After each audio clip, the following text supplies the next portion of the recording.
Hai să vedem și gustul vorbește. Primul pas. Mămăliguță. Perfect ai și mămăliguța. Aștept de miroase. Exact ce trebuie. Și acum. Ai. Ceapă din grădină, miroase foarte, foarte. Oh, wow.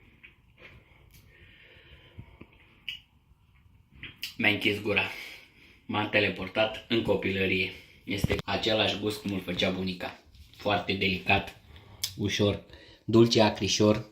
Este cireașa de pe tort. Dacă aveți pătrunjel proaspăt, la final este foarte gustoasă.